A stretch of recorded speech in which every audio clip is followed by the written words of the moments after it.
Besides, gentlemen, we went over the rules in the dressing room. I want to caution you right now to keep this fight clean at all times, protect yourself at all times, and what I say you must obey. Good luck, Minnesota. Touch him up.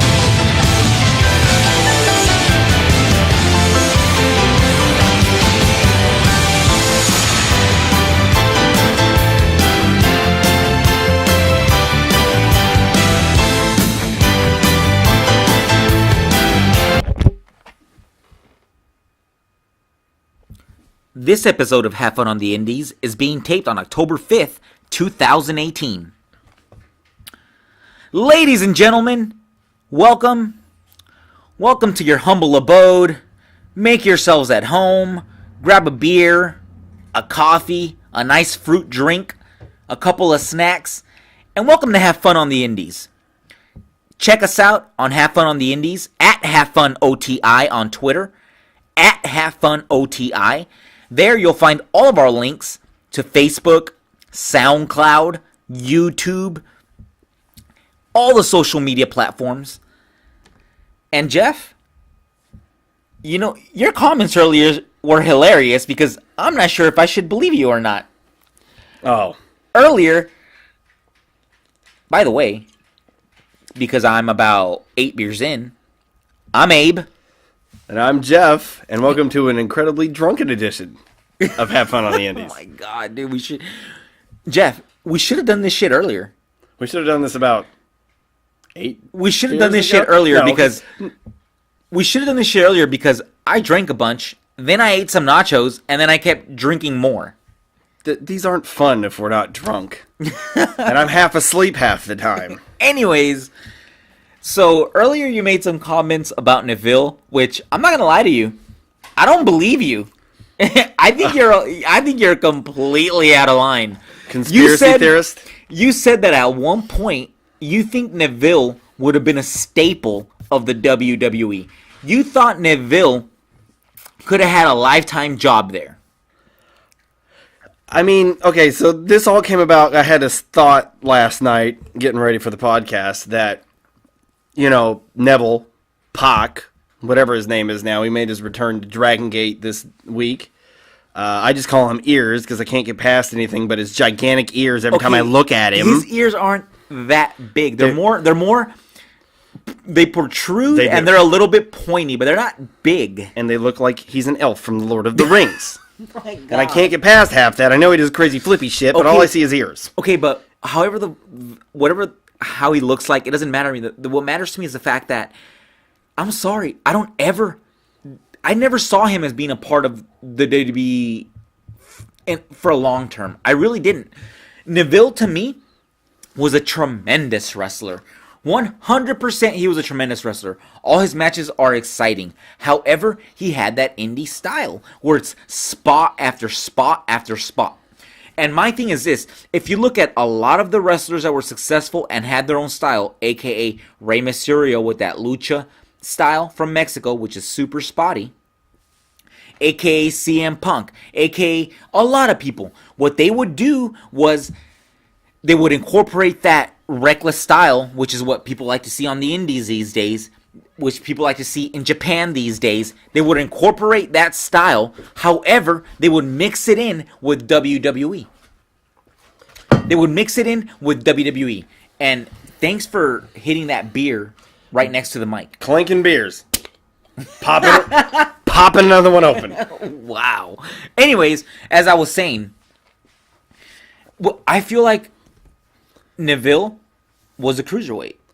See, Rey Mysterio was a cruiserweight. However, he didn't get treated like a cruiserweight because he knew how to mix that spotty style with the WWE style. Neville is straight up spotty. Well, there was no cruiserweight division for Rey Mysterio to be in at that point. I mean, I think the title was still floating around when he first got there. But this all started from my question that I asked myself last night was why was he unhappy? Why did he want to leave the company like that? And I was like, the only thing I can think of is that he was worried about being stuck as a cruiserweight. But I do feel like He was the top guy in the cruiserweight division. He was winning the title back when he lost it immediately. He was a good heel. I feel like they were pushing him. We didn't actually look up to see if he was on Raw, like I was trying to say. You said he came out on Raw. But I know he was. He was on Raw. During that time when they were putting the cruiserweights on Raw, he was there. Okay, but there was never any indication he was a big-time player. Not to me at all. He was the biggest cruiserweight guy, was what it was. He was the biggest 205 Live guy.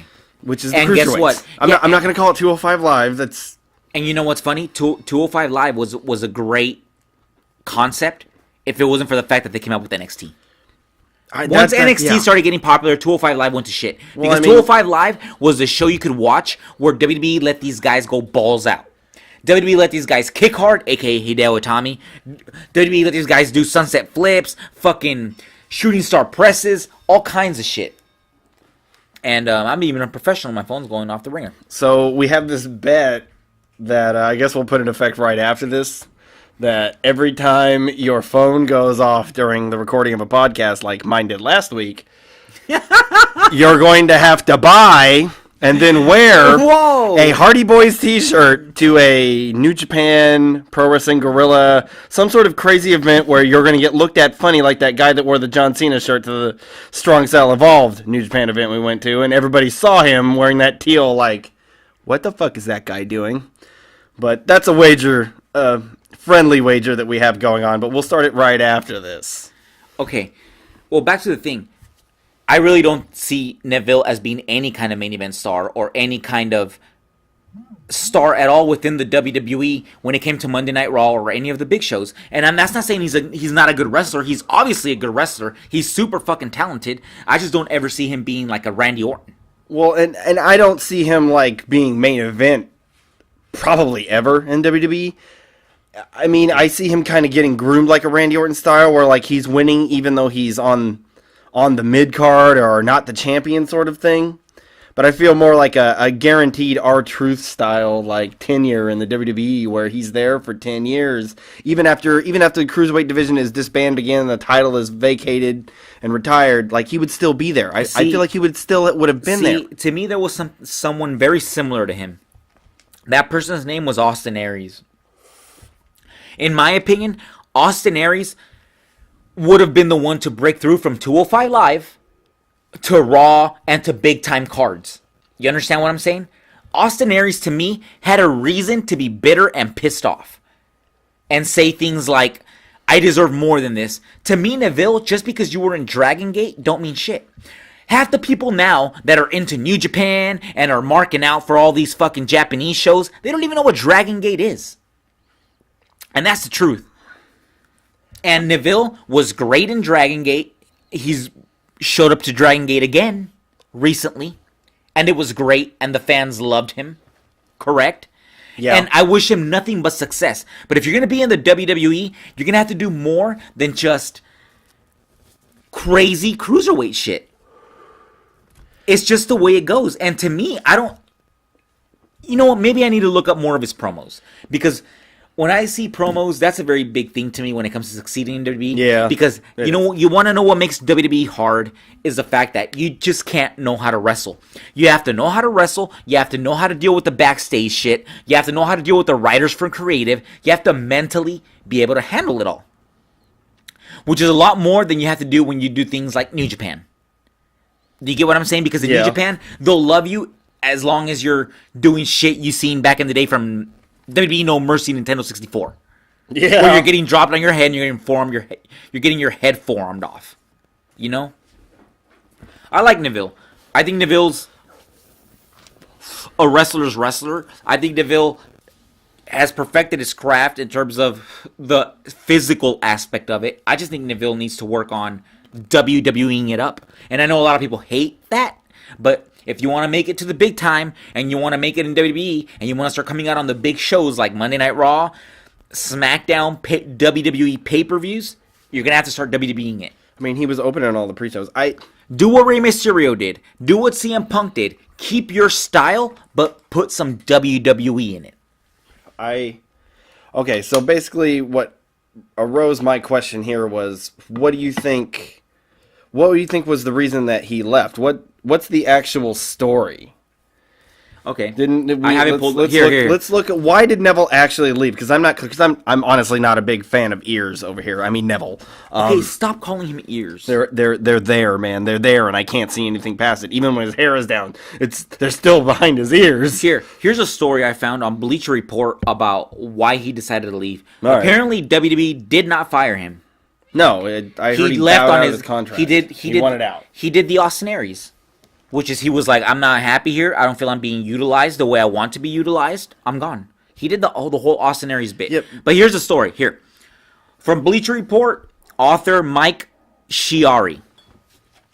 According to a new report, and this is from here. Let's give these people a date from October 12th, 2017. So it's been a while since he's been gone from WWE. But here's the thing. Here's why he left WWE. According to a new report, former Cruiserweight champion Neville left WWE on Monday after being informed he was scheduled to lose to Enzo Amore in a lumberjack match. And this was per Dave Meltzer of the Wrestling Observer. WWE has denied that Neville quit, but a source informed him that the king of the Cruiserweights is 100% gone from the company. Okay. My thing is, I understand Enzo Amore was better on the mic. Enzo Amore, you got to admit, as much as I'm not a fan of him either, you got to admit, it seems like he was a huge... He made a huge connection with the fans. Enzo Amore did. The fans loved his mic work, at one point comparing it to The Rock's, which to me was a little bit... Wow. Yeah, which to me was a little bit ridiculous. But the fans nowadays are all about that... That quick satisfaction, so anybody cuts a half-decent promo for 1 week, and they compare him to Stone Cold and The Rock and everybody else. He was just repeating shit. Him and Kaz were the New Age Outlaws. However, if it's true that WWE wanted him to lose to Enzo Amore, that's bullshit. Yeah, because they already had done things where they started building up Neville with Enzo Amore, and Neville was actually started feeling like he was getting the rub off of Enzo Amore. And then you're going to make him lose like that? Yeah.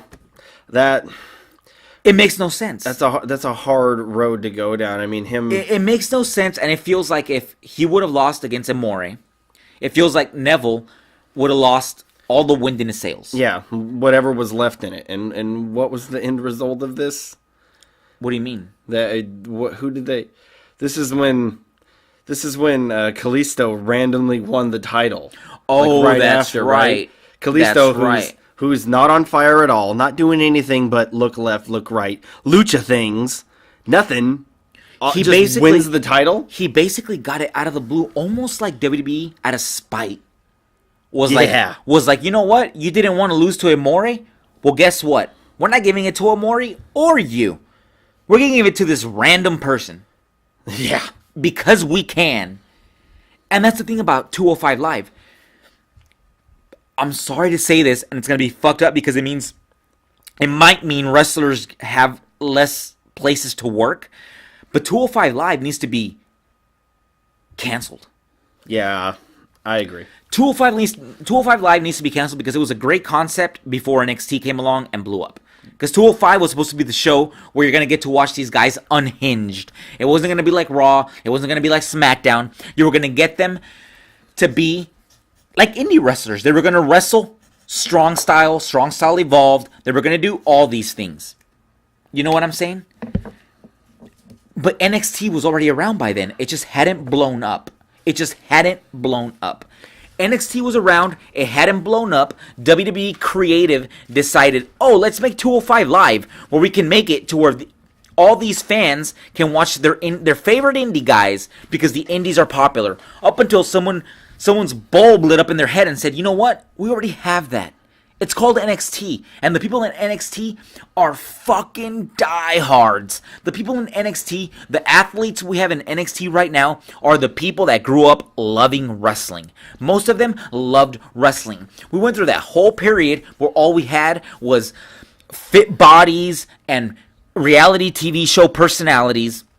And now, NXT, we have guys that actually fucking love the business. So now, it's not 205 Live. Now it's NXT. NXT's the one. 205 Live needs to go. Hideo Itami would benefit from NXT more than he benefited from 205 Live. I mean, I feel like the whole Cruiserweight division should have never had its own show. I feel like it should have just stayed on NXT. I feel like it should go back to NXT now with the Cruiserweight title, and it would be fine. It would, but the Cruiserweight division in NXT would be genius. That's where it belongs. I It mean, fits there because people there actually appreciate a different style of wrestling. yeah. Before the NXT North American title, I feel like the Cruiserweight title should have been on that show and been the secondary title. Right. Anyways, enough of this Neville talk, which half the time I'm calling him Neville, Well, yeah. and half the other time I'm calling him Neville. You did that with Asuka. Yeah, well, thanks for fucking correcting me, Jeff. Real professional. Real professional. I can't write on the whiteboard how to pronounce Neville right. Anyways, Speaking of ears, as I like to call Neville.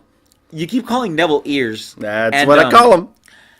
You showed me something on the internet where MLW, Major League Wrestling, which is apparently doing strides now. Brought to you by Tony Schiavone. They apparently started taking shit very seriously and are now trying to... See, for a while there, they were big. Major League Wrestling was big. They were up there. Then all of a sudden, they left for a while. They weren't as big, and now they're blowing up again. It seems like it seems like they're in a lot of the wrestling news sheets these days. Mm-hmm.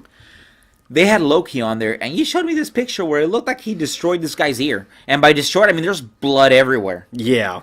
And the caption says something along the lines of Loki snaps, destroys opponent's ear. Yeah. So as of today, October 5th, Friday morning at around 11:30 in the morning, I still have not seen a video of this for sure. I do watch MLW regularly. I will be watching it as soon as it gets posted on the YouTube. Which, by the way, you're a fucking weirdo. I come over 2 weeks later, and you're all into MLW. And WCW 1992. Hey, I like your taste in wrestling, Jeff. You're wacky sometimes. I am. I'm a weird, fickle, strange fan of professional wrestling. Anyways, long beer drinking pause. It was Loki and Daga, and from what I'm hearing now, Loki ripped his ear off. But to be 100% honest, it's looking like a work. It sounds like a work because it seems like it was all recorded and all on TV. You will be broadcasted on YouTube. You know what? You want to know what that sounds like to me? It sounds to me like this angle is very difficult to figure out in terms of if it's real or if it's not. The same way that one angle that happened in Mexico with those two girls. Oh, Rosemary and Sexy Star. Yeah, where it became. That's what I thought of when I heard this story. At first we were like, "Whoa, wait a minute, was that real?" And then the water started getting muddy. And it became real difficult to understand if it was real or not. And that's what I feel about this Loki thing. Because what makes this Loki thing real is the fact that Loki historically has been known as a guy who's been hard to work with. We were just talking about that last week. And it's fucked up because it's like, I think Loki took the business very seriously, and I think he was right in doing that. But I think there's also a balance between doing what you want all the time and not doing what you want all the time. Because I saw this shoot interview. First of all, I've heard hella people say that Loki is hard to work with. Yeah. And he takes the business way too seriously. I've heard that a lot from a lot of people. Recently, I saw a shoot interview with Kenny Omega. Kenny Omega said that he saw Loki wrestle guys that he knows 100% were good wrestlers, and the match didn't come out that good. Kenny Omega is straight up saying Loki is hard to work with. He didn't insult Loki. He didn't say Loki was a bad guy, was a bad wrestler. He actually praised Loki in every form fathomable. However, he did say he's seen good wrestlers that he knows put on good matches wrestle Loki, and the matches didn't come out that good. I'm starting to think that the rumors of Loki being hard to work with are true. I mean, at this point, we've heard these for years. And I'm not talking shit. And we have heard this for years. You know why? Because me and Jeff watched Loki from the fucking beginning. Yep. From when he fought, from when he started blowing up, wrestling Samoa Joe in that insane MMA/wrestling match is what it looked like to me. in the Ring of Honor Red Ring. I remember seeing him on Jacked or Metal or maybe even when it was Shotgun Saturday Night. I remember Saturday that also. morning in a. It was a dark match. It was Shotgun Saturday Night, and Loki wrestled somebody. I can't remember who. And believe it or not, he did a lot of his indie moves, like that cartwheel into the kick in the corner. He did a lot of that stuff. I believe he even did the Key Crusher. But Loki always seemed kind of hard to deal with. And I remember I realized that when he wrestled that guy from Special K, Ring of Honor used to have a stable called Special K of a bunch of raver kids before that stable became popular. Because because remember, after a while, everybody started doing the raver stable. WWE did it. Yeah. TNA did it. But Ring of Honor was the first one to fucking do it. The raver guys that were always on drugs, but they were Ring of Honor wrestlers, which, by the way, that group was badass as fuck. Yeah. They had some high-flying things that I've never seen before. If you don't know who Special K is, however, Loki wasn't too key to it, had a match with one of them, grabbed them by the hair, and proceeded to kick their fucking faces off. It's Izzy or Dixie. I cannot remember which one it was. All I remember was that poor kid's face was fucked up. Like, Loki was not holding back at all. And it makes me wonder, how far would Loki have gone if he would have been able to swallow his pride a little bit every so often the way everybody who's been great has had to do? You think he would have been a main event WWE guy of any kind? He's too small. I know, and I feel Neville, that also. The thing that I think that was wrong with Neville was that he's going to be stuck as a cruiserweight. Loki would guaranteed be stuck as a cruiserweight. Why is that? Because hands down. Why is that? Since AJ Styles is a champion in the main event, and AJ Styles isn't all that big either. What makes Loki that? Loki was right there in that era with AJ Styles and Samoa Joe and all these other guys. But isn't AJ like 250? Loki's probably barely, I think 210 at the most. I wonder how much Daniel Bryan is. I feel like Daniel Bryan's like 195. Daniel Bryan's like 180 something. Yeah, he's like 185. Punk at his height of being champion was 180 something. And what do you think Loki's at? I think the most I've ever heard him weigh was 210, like back in the days in ROH. Dude, I weigh 210 right now. That sounds fake as fuck. No, like Loki does not look 210. Do I look like I'm 210? I don't even believe you weigh 210 right now. I'm actually 213. I'm fat, but okay, so I googled Loki on my phone. Yeah, let's see. They're saying he's 174 pounds. Jesus freaking Christ! Which is a good weight if you're a fucking MMA fighter. You know what I mean? But in the professional wrestling business, it seems like anything under 185 is weird. It's too weird to be completely honest. 200. Hell, you got to be 200 pounds. Dude, when I was wrestling, I was between 185 and 191. That's when I was wrestling, and that's good. That's a good weight. I always figured you have to be a good walking around weight. I always figured you have to be at least 185 pounds to be like anything in professional wrestling, because professional wrestling isn't broken up into weight classes the way boxing and MMA is. I always thought it was over 2. Maybe over 2. I mean, it could be over. It could be over 2 to be legendary, because the smallest guys let's see, the smallest guys to be legendary, the guys that are the skinniest and smallest guys to be legendary are like Shawn Michaels. He was like 215 or 205 or somewhere along those lines. I guess you're right. It could be a little over 200 for like old school WWE 90s style wrestlers. It was always over 2 back then, from what I remember. Yeah, that's crazy, man. Yeah, and to this day, Loki's one of my favorite wrestlers ever. Well, let's wrap this part up and just say, like, okay, do you believe it if it's a work, or do you still believe it if it's real? I believe it's a work. I believe it's a work. I could believe it from either way. I believe it's a work, and I'm not mad at it because it looked like it was hella badass. I'll make my final judgment once I see footage of it. Yeah, that's what I was going to say. Once I see the footage. I hate to say it. I'm going to bring it up. But that angle was very Randy Orton-like. With the screwdriver. Right now, yeah. Dude, as of the violent part of it, because if you know... Okay, I'm going to get into Randy Orton real quick. I'm not going to get too much into it because we're going to talk about it later. We'll go back to him, yeah. He's getting super creative with the fucking violent stuff. Super creative. Like, I am impressed. First of all, I was already impressed back in a few years back. A few years back, I was already impressed with Randy Orton when he was kicking people into concussions. That was like 10 years ago. But that was awesome. He was kicking people into concussions. Okay, you just have to admit to yourself that it's been over 10 years. When he was kicking people into concussions? that you loved Randy Orton. He's got to say that on the podcast. Anyways, okay. I Well, hear voices in my we'll let you guys figure it out. Send us some tweets. Put comments on our YouTube videos. Whatever. You let us know. Yeah. What do you think the low-key angle is fake? Yeah. Or it's actually low-key snapped in the middle of the ring because someone did something wrong and decided to just destroy that ear. I believe it either way. Let us know at HaveFunOTI. And from there, Jeff, being as how we're 24 minutes in, we're going to go straight to the WWE. We're running out of time. All we did was talk about Indies. We're going to go straight to the WWE. And, man, we start off with the first show of the week, which is Monday Night Raw. Monday Night Raw.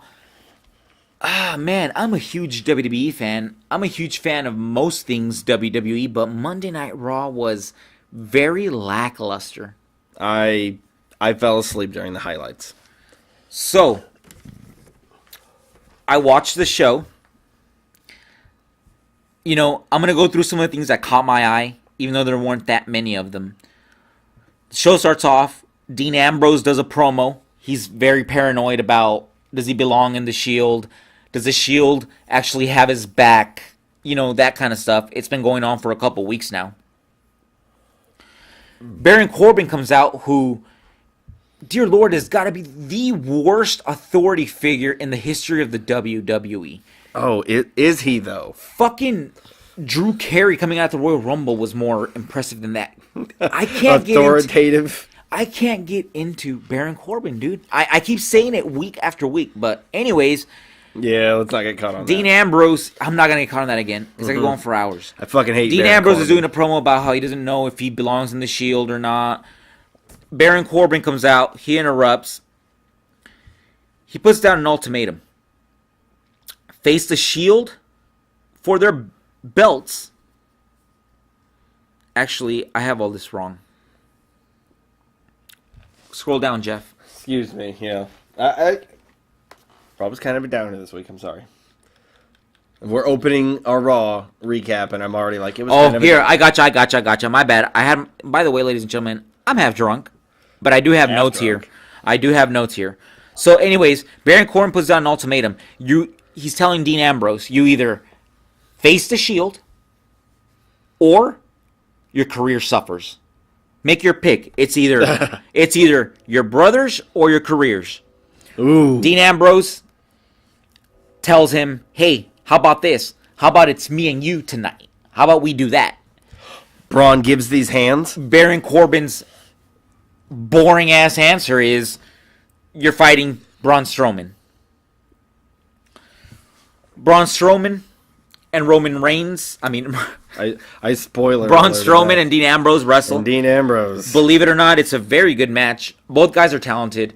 Braun Strowman, whether you like him or you hate him, you got to admit, he's one of the best big guys in the business right now. Yeah, definitely right now. I can't argue with that.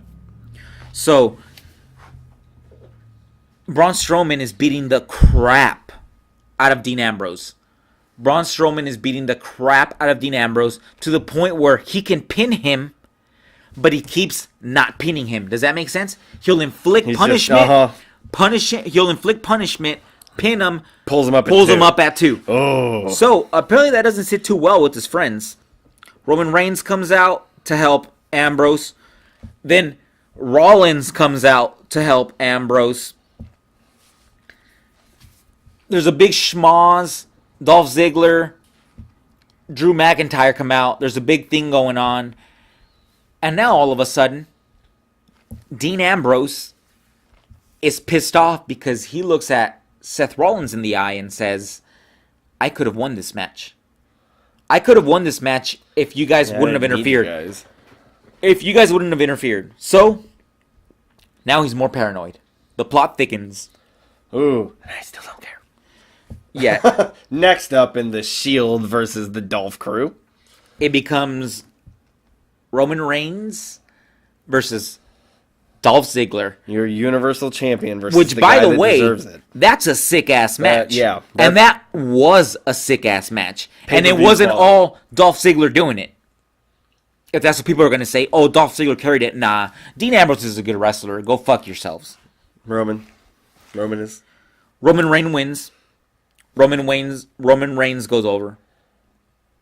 As we see. He's the Universal Champion. He better go over Dolph Ziggler. Next thing we have the B team, I think. No, actually, we had Ronda Rousey come out. She did a bunch of stuff in some sort of 6-man tag. Moving on, Jeff. It's the Bellas. Moving on, and stop there because I see you're scrolling down the results. So Ronda Rousey did her thing. Bobby Roode, what happened? Bobby Roode versus Connor. What happened to Bobby Roode? I could have sworn to God at one point I predicted he was going to be a champion of some sort in the WWE. He was United States champion. Okay, I meant heavyweight champion. He was pushed so hard. What happened? The thing that seems to be the curse now. He got called up from NXT. That's it. I don't know. I feel bad. Anyways, moving on. I just seen his picture and I was like, that guy is super fucking talented. Good job, WWE, for letting another guy get old as fuck before you fucking hire him. Anyways, here's something pretty cool that happened in the middle of the show. The AOP attacked the B team. The B team won a match. They were celebrating near the rampway. AOP attacked them, throw them up against the side of the ring, do that power bomb move where they hit each other, where they both pick up their opponents for a power bomb, slam their backs together, then do a normal power bomb. The whole thing reminded me of Legion of Doom in the 1990s.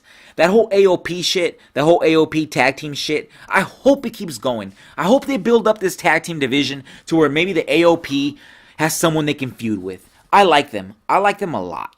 Yeah, that's our latest NXT call-ups. And hopefully good things for them, unlike Bobby Roode. Right? Bobby Roode. He started off with Beer Money, which was him and and what's his name? Do you remember? James Storm. James Storm in TNA. I got the beer, you got the money. Exactly. And that became super popular. And then all of a sudden Bobby Roode separated and became a huge single star. I just feel bad for him, man. I think he deserves a better shot than WWE. I think he has what it takes to make it there. His promos are there. His wrestling's there. It's all there. I feel they're being rough on it because of his age. That's not fair. Anyways, next match, Seth Rollins versus Drew McIntyre. Great sounding match. Dude, that match was fucking awesome. One of the spots that stuck out in my mind was at one point, McIntyre gets Seth Rollins in a side slam, right? Mm-hmm. But he holds him up and walks up the steel steps and then just slams him on the side of the ring. I missed that in the highlights. It looked awesome, dude. It looked awesome. That match was fucking good. Drew McIntyre has come a long fucking way. Yeah. He's come a long way from that day when Vince McMahon said he's going to be the next fucking Shawn Michaels. And when Vince McMahon was like, he's going to be the next star that carries this company. The chosen one. The chosen one. He was the chosen one. He went to the Indies. He learned a bunch of shit and said, fuck that. Now he can wrestle really good. Yeah. He's having main event spots. However, he still doesn't feel like a main event guy. I don't know if that's because he's a tag team or promos or I don't know, but I don't want to discredit him or Dolph or him the Shield. And Ziggler are getting a lot of TV time right now. Yeah, I don't want to discredit any of those guys, Dolph, Drew, the Shield. But my only note that I wrote down from Raw this week was it feels like there's no stars on Raw. It just feels like there's no homegrown star. Like there's not. That's what I feel like. And that's a very good like way of describing it because it seems like nowadays SmackDown is the bigger show. SmackDown is, and it seems like Raw it's lacking something. It's almost like it's lacking spontaneity. Like it's lacking crazy shit happening. Monday Night Raw was supposed to be the show where it was just nuts. You didn't know what the hell was going to happen, and now it's bland. It's been up and down since the brand split this time. It really has. SmackDown has been like on top the whole time. The A show, SmackDown. I know. Which we're not even there yet. Oh. Well, anyway, let's get back to the match. So it was Seth Rollins versus Drew McIntyre. Sigh. Dolph Ziggler interrupts. He jumps Seth Rollins. Dean Ambrose interrupts. Comes out with a weapon. Starts hitting everybody. But Strowman and the rest of his buddies start getting the upper hand. The heels pretty much go over. Strowman, Ziggler, McIntyre end up looking like the big badasses at the end of the whole thing. It was very average, in my opinion. The Dolph Club versus the Shield. This next segment was kind of entertaining. It was a bit different. I enjoyed it. Elias and Kevin Owens concert. They had a little concert there for a little bit. Oh, yeah, I caught that. It was pretty hilarious. I laughed my ass off. I'm not going to lie. Kevin Owens can be funny as shit. The crowd started getting so fucking loud and booing at one point. It made the whole segment wonderful. Elias says something about the fact about how it's a joke that Seattle has a basketball team. The crowd starts booing incredibly loud. Then it almost feels like Elias and Kevin Owens did something that all WWE guys and all wrestlers wish they could do all the time. But it's super hard to do. They got the crowd so involved that it almost felt like the crowd was part of the promo.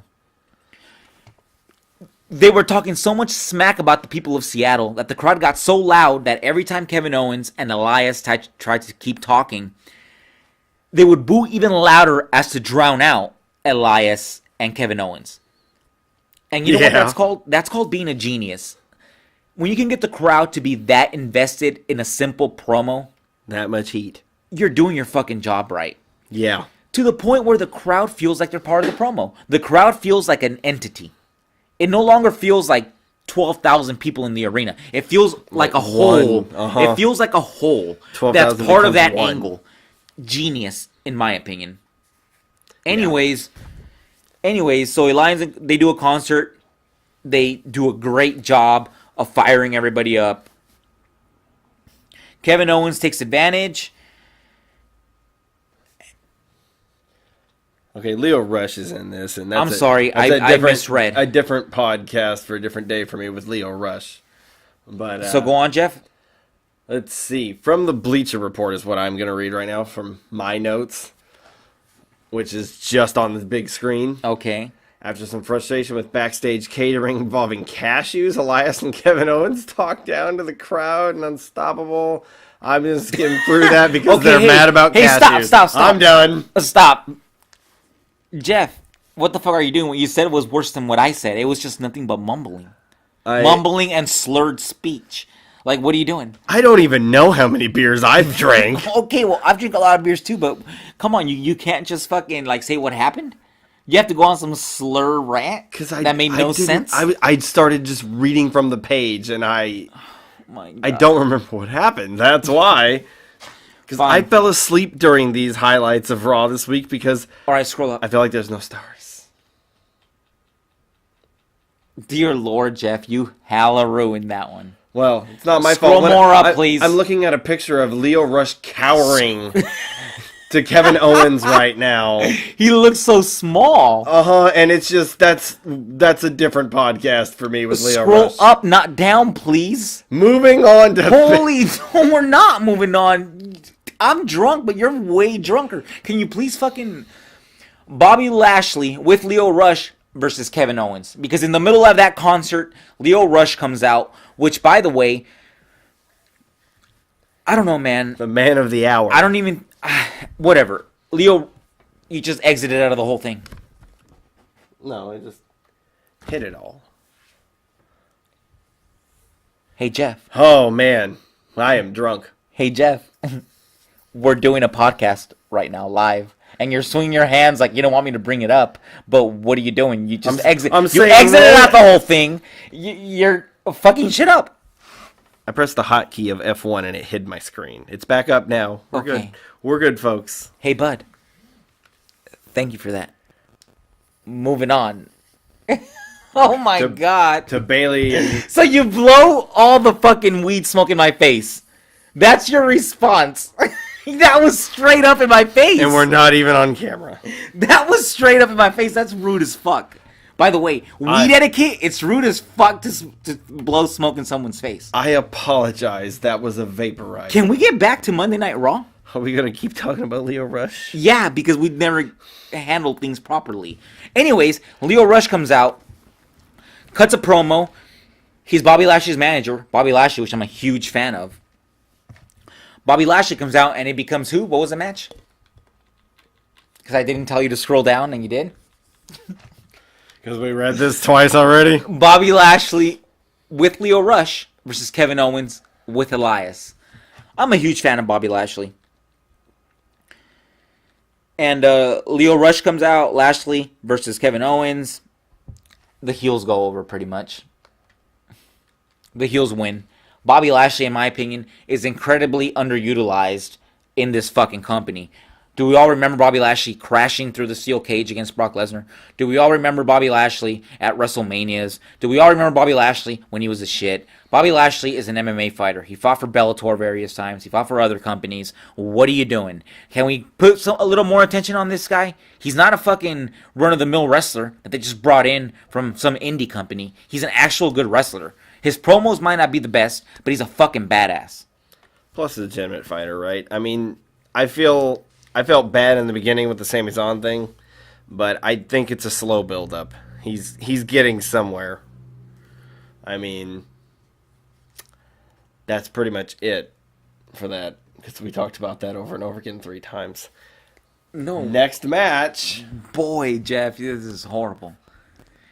Anyways, they're setting the whole thing up for the Kevin Owens, Bobby Lashley thing. They're setting the whole thing up for... Why are you making that face? Because I'm glad my phone's on silent. I'm not wearing a Hardy Boys shirt to a PWG show. Anyways, WWE Super Showdown. I think that's what this whole thing's being built up to. Yes, this Saturday, right? Anyways, can we move on now? Dude, that was a horrible segment. That we should be embarrassed. I'm drunk. I'm not embarrassed. Anyways, moving on. The final segment of the show. There was a women's match after that, but I'm not going to really get into that. The final part of the show was, to me, the best part of the show. By far the best part of the show, to the point where it might have got segment of the week. It didn't to me, but it could have. Shawn Michaels comes out, because, he's going to be at Super Showdown, WWE Super Showdown, in Australia, in a stadium, 100,000 people. All in what? Nah, I don't mean to clown All In. All In was goddamn awesome. We can go on the New Japan show. All In was goddamn awesome. Before we do that on attendance. Anyways, Shawn Michaels comes out. He cuts a promo. The baddest shit ever happens where Kane comes out, smashes Shawn Michaels in the face. Shawn Michaels goes down. Then The Undertaker comes out. And they're about to double team Shawn Michaels until Triple H comes out. Triple H comes out. Everybody's fighting.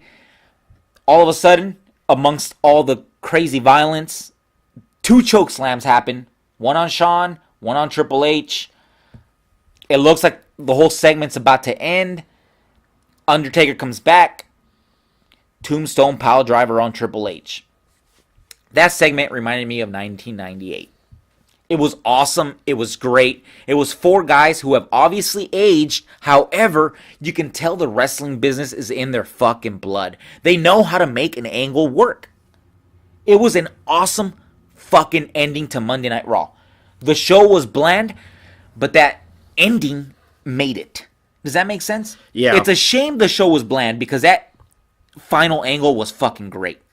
I did think that maybe they made the show bland for that angle or that ending to be so awesome, so nostalgic, but nonetheless, awesome ending to Raw.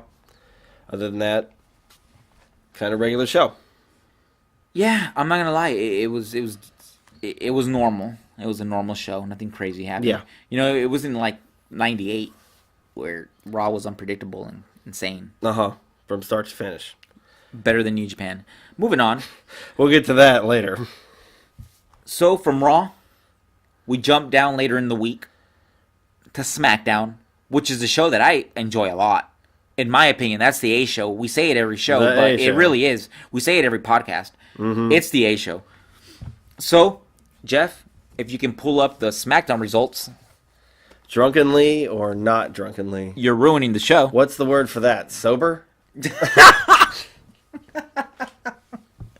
Anyways, SmackDown starts off with hot ass Paige. Paige comes out.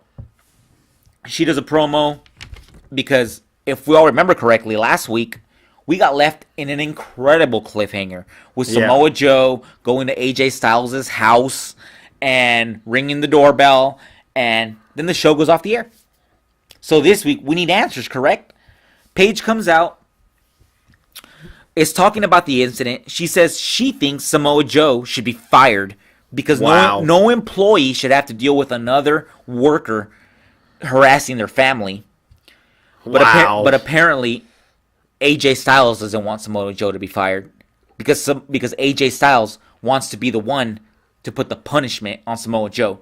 Because quite frankly, you don't mess with another man's family. Yeah. That's the whole angle, which is fucking great with these two athletes called AJ Styles and Samoa Joe. Yeah.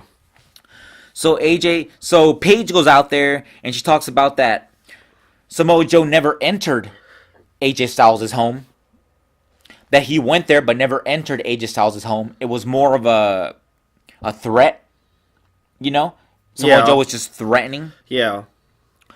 So, at Super Showdown, it's going to be Samoa Joe versus AJ Styles in a no disqualification, no count out match. For the WWE Championship. Take my fucking money. Yeah. Dear God, Australia, you're getting a WrestleMania type card for your fucking Super Showdown. Anyways, that's going to be awesome. That was one of the best parts of that show. Yeah. AJ Styles and Samoa Joe are probably one of the best parts of all of WWE. Yeah, to be quite frank. Definitely. Hands down. But moving on. Next was the New Day pilot episode of the New Day Cooks. Actually, wait a minute. Now that you're scrolling down, Jeff. Oh, no. Mela is money. I have to pee. Dude, so apparently they have Carmella with R-Truth now? It's a thing. Remember, it happened last week. 1 week she's main eventing for the women's. The next week, she's working with R-Truth. That's so weird to me. What's up? Not only working with R-Truth, she's like a straight up face now. It's the mixed match. I can't say it. Mixed match challenge thing for the mixed tag matches. Right. As I slur every time I try to say those words. It's Don't for that worry. right now. There's a bunch. We're almost done. There's a bunch of inappropriate tag teams going on right now, like Bailey and Finn two sweeting each other, and much, much more. We're almost Watch done. the mixed match challenge on WWE Network. Anyways, all I gotta say is I'm surprised Mela isn't in bigger things. Seeing as how much they push her. I'm not her biggest fan, but I'm just surprised that they haven't pushed her more. Since they did a couple months ago, she was like the face of women's wrestling. Exactly. SmackDown. What a drop from the main event of the women's division to R-Truth's tag partner. Anyways, moving on. The New Day had their pilot episode of the New Day Cooks. Oh, crap. I don't even know what to think of that, man. That whole thing is weird. It's a little too much for me, but you know what made it all better? Cesaro and Sheamus came out. Because I've been watching Cesaro uppercut people's faces off since his days in Ring of Honor. And I've been watching Sheamus destroy people with that kick for a very long time now. A lot of years. It was one of the greatest things I've ever seen. They went in there. They destroyed the whole set. Pretty much acted like bullies. Yeah. I don't condone bullying, but that was awesome. Yeah. Because Sheamus and Cesaro, they hit hard. Yeah. And it's awesome to watch. Yeah. Yeah. No, So- good segment. From pancakes and flour, we go to Randy Orton and Ty Dillinger. Sir Randall Keith of Orton. I'm sorry, I think Randy Orton is having the best run of his entire career. Wow. And that's saying a lot. That is saying a lot because he's had a great career. He was in his early 20s when he won the fucking belt Yeah. from none other than Chris Benoit. Yeah. Anyways, Randy Orton is once again heel. He's been heel for a while now. And in my opinion, he's a different heel. He went back to the one heel where he started kicking people in the head. Do you remember there was a point where Randy Orton's gimmick was he kicked people in the head and those people had to be hospitalized? Yeah, punt kick. Yeah, well now he's turned it a different level. First is Jeff Hardy's ear, whom he wants to rip off his head. And now it's Ty Dillinger's fingers. Every time I'm tuning into a Randy Orton segment or a Randy Orton match, I'm seeing insane violence. I feel like ears is the secret word of the day here on this podcast. But I know, right? But yeah, Randy is vicious right now. And I've not been Randy's biggest fan ever, but I'm a big fan of his work right now. Randy Orton has been incredibly creative with his violent ways. That's Randy unhinged. That's 100%. Yeah. Right now, he is the best Randy Orton we have seen. I think the last time Randy Orton tapped into this side of himself was against Mick Foley in a no disqualification match. It was some crazy hardcore match where Mick Foley threw him on a bunch of thumbtacks. Yeah, definitely. Anyways, Randy Orton versus Dillinger. Dillinger wants revenge for what happened the week before. Randy Orton gets the upper hand after getting handled for a little while. Decides to put Ty Dillinger's fingers in between the turnbuckle. Yeah. And by in between the turnbuckle, I mean that long metal piece that hooks up to the pole, to the post. Put his fingers in there, and quite frankly, it looked like he ripped him off his hand. It looked like he snapped him. It was crazy. Yeah. It was entertaining, and I fucking loved it. I love this new ultra-violent Randy Orton. I hear voices in my head. Hey, CZW. CZW. Hey, I don't even like ultra-violent CZW. Take a fucking hit from this guy. No, I'm kidding. Actually, yeah. And you don't like CZW. What the fuck's wrong with you? CZW is one of the first deathmatch companies we ever watched. Are you betraying them too, the way you did Sabu? I think we do this all the time when we bring up CCW. XP Dub. Oh, yeah, I forget. West Side. We were more XPW marks. Yeah, we're not East Coast guys. Rob Black and the rest of his insanity. Rob Black and the rest of that porn shop. Anyways, moving on to more SmackDown. The Miz started getting into Shelton Benjamin's ear, trying to get Shelton Benjamin to destroy Daniel Bryan. Which, by the way, as soon as I heard Shelton Benjamin, Daniel Bryan, I nutted. Yeah. That was a nut. Yeah. Because, oh my God, Shelton Benjamin, Daniel Bryan is guaranteed fact. You got your money's worth already for your SmackDown ticket off that match alone. Yeah. The match was great. Super entertaining. Two veterans of the game. Scroll down, Jeff, because I can't remember who really won. Yeah, amazing match. You can't remember who wins in such a good match. Shelton Benjamin defeated Daniel Bryan because The Miz interfered real quick, which made Daniel Bryan lose. I don't even care that Daniel Bryan lost. All I know is that match was awesome. That match gives me hope. That match I love because when I see matches like that, you know what I can say? I can point to a match like that and say, hey, New Japan, for all the things you do, for all the crazy matches you put on, this match rivals any of yours, in my opinion. Well, yeah, I say it again, and I agree all the time. WWE has the best wrestlers in the world. They just don't always use them in the best ways. I'll agree. But this is definitely one of the best ways.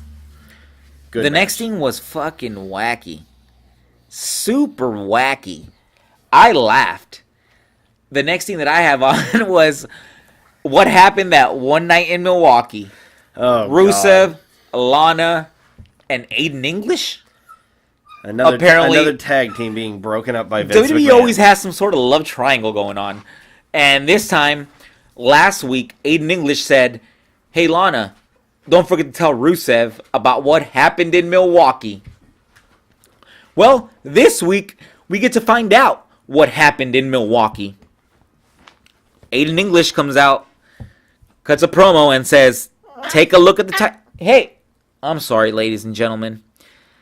That was a dog.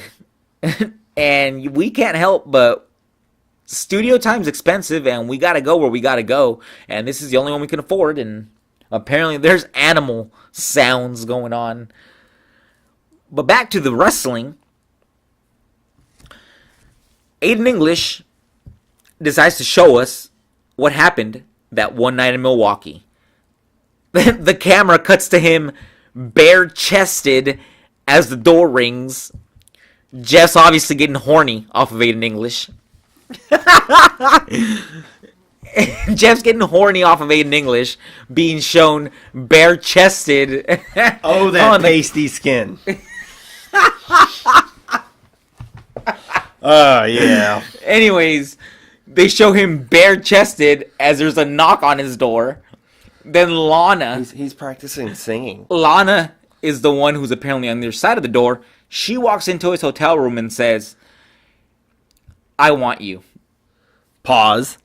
But then then the video pauses. So we all know where this is going. It's like Aiden English obviously didn't show the whole video, and now Rusev's pissed because he bought it anyways. And Rusev is that dumb. To be quite honest with you, if you really think about it, it's all a complete waste of time. This is ridiculous. Yeah, it's just another Vince McMahon tag team breakup. It's a little hilarious. Have fun, Young Bucks. He'll break you up too. It's a little hilarious, but then we go down to the last segment of SmackDown. The very last thing on SmackDown. Wow, look at that. I just saw Jeff scroll down and I saw something that said Asuka. Asuka's still on TV? Dude, Asuka. Question mark? Why haven't they done anything with Asuka anymore? That's insulting to the Iconics. If you don't know who the Iconics are, they're not for you. Dude, I barely found out who the Iconics were like a week ago. Right, yeah, I know. Anyways, Asuka, that's kind of messed up that they haven't really done anything with her, but it could be that they're just saving her for the next big angle. You know how they rotate people from angles? Yeah. Could be that. Yeah. Anyways, move on to the final angle of SmackDown, the final segment of SmackDown, which ended up being a promo. That Becky Lynch goes out there. She has a new poster for WrestleMania. For the Super Showdown? Yeah, I'm sorry. 100,000 people. It feels like WrestleMania.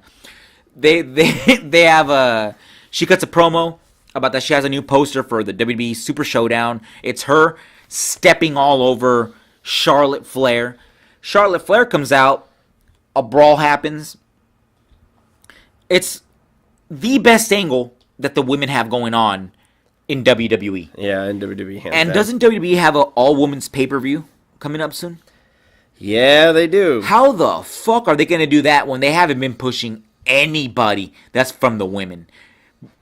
It's like Asuka would have been a great person to have on there and showcase, and I'm sure she's going to be there. Right. But how big of a role is she going to play when she's doing nothing? Build her up in a bigger angle right now. I know the other Raw's answer to Charlotte versus Becky at Evolution, right, is Alexa Bliss versus Trish Stratus. So, I don't know. I didn't see any build up to that at all on Raw highlights. So, not important? It's important, but that's what I'm trying to say. Is they're trying to make this pay-per-view with all women, which I have no issue with at all. However, the Royal Rumble might have just been popular because it had a lot of nostalgia to it, that Royal Rumble main event. Mm-hmm. And Ronda Rousey's great, and Asuka's great, and Charlotte Flair and Becky Lynch and Sasha Banks, they're all great. But a whole pay-per-view with just women? That's weird. Well, a whole pay-per-view with just women with little to no build-up, isn't it like the end of this month? When are we going to have a pay-per-view with all men? I mean, we've had those, right? What are you talking about that for the past 30 years? It's been all men. I'm kidding. Anyways. I don't know if that was a good or a bad laugh. I don't know. Anyways, all I got to say is they're coming up with that Evolution pay-per-view, that women's pay-per-view. Okay, good point. It is October 28th this month. And I feel like there should already be like some really deep storylines going on right now. Exactly. The only thing we have is Charlotte and Becky. Exactly. It's weeks away. There's no major storylines heading up into the pay-per-view, and quite frankly, I feel that I was more hyped up for that women's pay-per-view back in August than I am now. Actually, yeah. It feels like that women's pay-per-view has been lost in the shuffle amongst WWE's trip to Saudi Arabia, which has been hyped up, amongst WWE's trip to Australia, which has been pumped up. This women's pay-per-view has lost steam. Yeah, I mean, it really has, especially with there's nothing big going into it right now.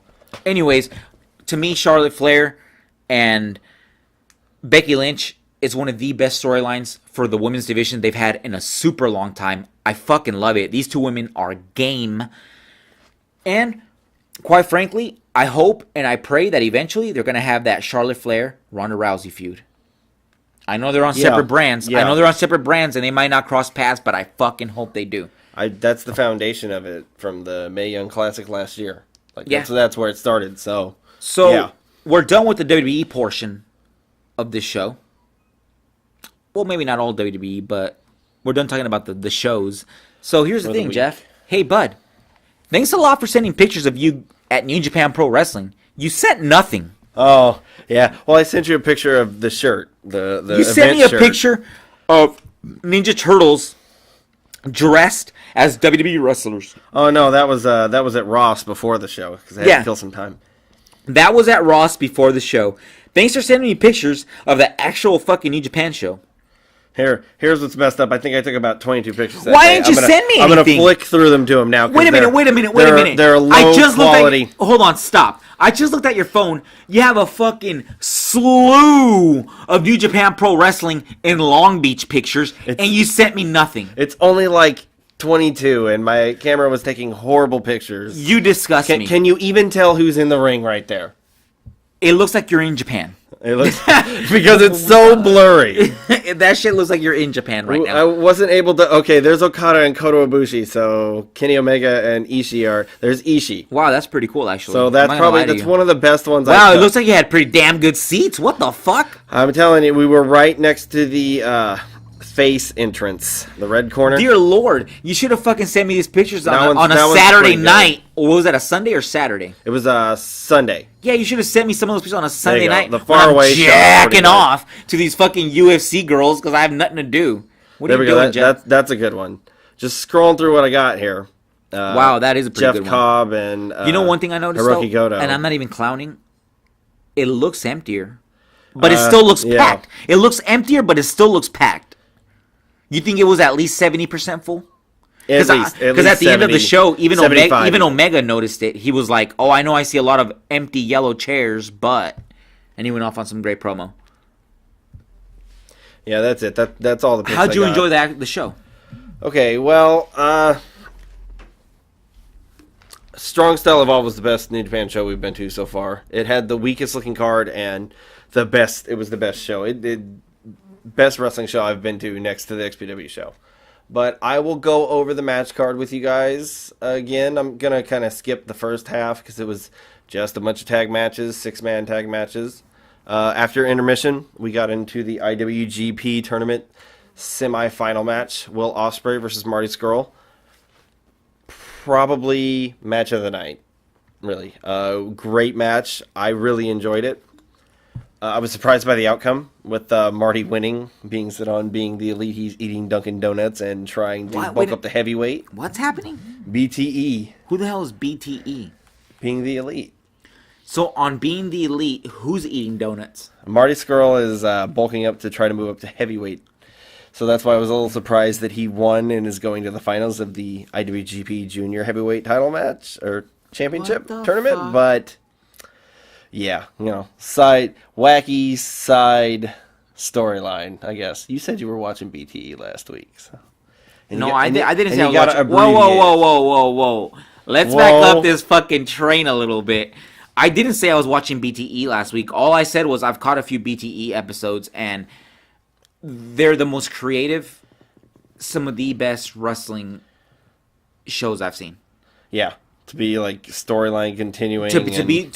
It's straight up entertaining. I don't watch them often because these days I watch a lot of MMA and boxing, and it's very hard to keep up with everything. There's just too much of it. Quite frankly, they did what I wish I would have done when I was a teenager. Yeah. Watching professional wrestling. Yeah. But they're actually doing it now. I usually wait a few weeks and catch up on them. Binge watch. Damn, that match looks hella good. Nick Jackson, Mike Jackson, Nick Jackson versus Tongaloa and Tama Tonga. The Gorillas of Destiny. How was that match? Good match. Surprise ending. The Bullet Club explodes in this. The Firing Squad versus the Elite. And I was surprised that the Bucks actually dropped the belts to Gorillas of Destiny.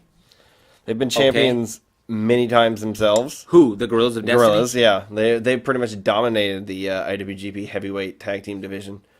But I was surprised. It was a good match, though. I mean, the Young Bucks are always Do entertaining. the Young Bucks ever not put on a good match? Right, yeah. And the Gorillas, I love the Gorillas. My thing about Not the Young so much Bucks, now, but my only gripe about the Young Bucks is sometimes they're a bit too spotty. It's like everything's a spot. Like when I show people that don't watch professional wrestling, the Young Bucks, they tell me what they used to tell me back in the day about Ring of Honor. They say, that's the coolest shit ever.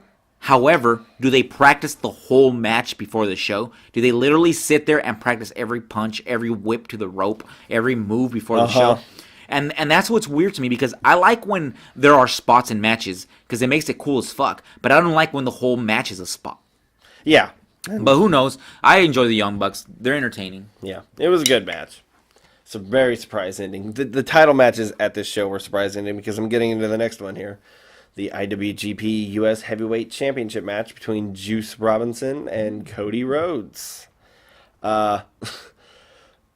Surprise. Big surprise. I mean, I think this was Juice's first title defense. I figured he was going to win. Figured he would defend. But Cody took it. And it was a good match, just like you predicted. A really great WWE match at the New Japan show. But still a great match. And right now, I have to give Cody Rhodes Wrestler of the Week. Because Cody Rhodes is currently a triple champion. He is the NWA World's Heavyweight Champion, as you know. He just won the IWGP United States Championship. And he is also part of the ROH Six-Man Tag Team Champions. Right now, the man's got 3 belts, and I'm jealous and green with envy. Isn't it funny? Cody Rhodes almost felt like his career was going to be a blur when he was in WWE. He started off great. He was part of that whole, not Evolution. What was that thing he was in? Remember, he was part of Legacy. Legacy, that's right. He did a lot of things in WWE, but never really broke out and became a huge star there. Then he leaves WWE, which you figure would be his death sentence, but instead it becomes the biggest part of his career ever. You know what I mean? He literally has done way more on the independent scene. His legacy has grown double what it had grown in the WWE. Yeah. Cody Rhodes is fucking badass. Cody Rhodes, to me, it feels like he's a true wrestling fan. He's stacking championship belts at this point. He did what his daddy did. He started promoting companies. He started being a promoter. Yeah, that's what along with a wrestler, but he knows how to fucking do it right. That's what I felt like All In was, the beginning of a new legacy for the Rhodes family. You know, so who won that match? Juice Robinson versus Cody. Cody won. Hell yeah. Cody is now triple champion. And IWGP United States Heavyweight Champion. The one thing that I envy you is your main event looked killer. Yeah, the main event was really, really good. The last 4 matches were really, really good. Highlights of the fucking night, obviously, all 4 of them. But this, what was the main event? The main event of this was Ishii and Okada versus Ibushi and Omega, the Golden Lovers versus Chaos, and for the first time in America, Okada versus Omega in any capacity. That match was great. Not only was that match great, are you fucking kidding me? The names alone, I feel, were worth the fucking price of the tickets. They definitely were. There's no way that I would have ever been able to see Okada versus Omega, and they teased it a lot in the beginning, and just a great match to end the show with. Glad I went, but like you said, attendance was at least 75%. There was empty seats. Kenny said it too. Nothing's going to top Strong Style Evolved and the G1 special. But I enjoyed going again. It was another great weekend down in Long Beach watching the show. But I do have to say that I'm probably not going to make the next show. Lions break. My thing is, look, man, I went to all those New Japan shows at the beginning, right? Because I like them. And I figured, I love Japan. You know, Japan's a great company. It was going to be very hard. To, God, we're all up on our cell phones over here. I know. It was all going to be, anyways, I love going to those New Japan shows. Every single New Japan show I went to was literally one of the best wrestling experiences I've been to. From the G1, where I didn't have the best seats. View-wise, no. You know what I mean? To Strong Style Evolved, to everything. Every New Japan show that we've gone to, I've never felt ripped off. However, they're coming down a lot.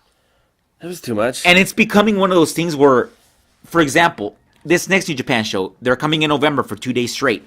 I'm starting to feel, is this New Japan or is this New Japan house show? I think it's going to be, because from what I read on the Well, they do. flyer Well, for hold it- on a minute, though. They do have some people that matter. For example, they have Kenny Omega on the card. Well, yeah. I mean, I think it's going to be like that CO show was, where it's a wrestling show at a convention, a New Japan wrestling show at a convention. Because at this show, at Fighting Spirit Unleashed, they had a flyer card for it, and there was some weird instructions on the back about how to attend Lions Break on November 10th and 11th. And it said, buy tickets to the Anaheim anime convention, Wow, I believe. anime convention. So Yeah. wait a minute. So it's not really That's- going to be. yeah. So it's a New Japan show, but it's going to be more like part of the convention. It's not like Yeah. an actual. You're think. going to watch New Japan. I See, think. I'm sorry, Jeff, but I think I'm going to have to pass on this one Yeah. also. No, I'm probably going to pass on that one, And then, too. quite frankly, for 2 days, man, that means hotel. That means all kinds of shit. Because, quite Overnight. frankly, we've been going to all these New Japan shows. We've been leaving in the morning, attending New Japan, getting drained, and then having to come back. Except for the first one, because we did stay over. Right. It was a 2-day. But, yeah, like, then every time we've come back so far, I've been like, we should have got a hotel. We've been dead. It's one of those things where now New Japan is here so much that, guess what? If we miss an event or two, we're going to get to catch them again. I think it's not going to be something I missed out on. And even if I never go to another one, we went to the first one. We went to the first to one. the first three, Yep. 4. The first one was the Japanese wrestling show in America. That's because it's usually a 2-day thing there Yeah. in New Japan. Yep. And we got that first time. All I know is I will attend another New Japan show. 100% I will. But I know that they're going to be back. And I know that I'm not going to be able to attend every single time they come to California. Yeah. For the simple fact that I live in the Central Valley and I don't want to travel 6 hours all the time. It's expensive. It uses up your car. And, hey, ladies and gentlemen, I'll cover that shit with the quickness. Give me money because I have to go to work. Yeah. You give me money, Yeah. you support us, we'll go to all the fucking New Japan shows. We could start a Patreon, I guess. We could start Patreon. We'll see. Right. Anyways, did you enjoy the show? I enjoyed getting drunk while we did the show. I know. Wow. Well, ladies and gentlemen, we had a good talk today. I think we did. We had a long one. really good Really good talk long today. one. And this is Have Fun on the Indies. Catch us on Twitter at HaveFunOTI.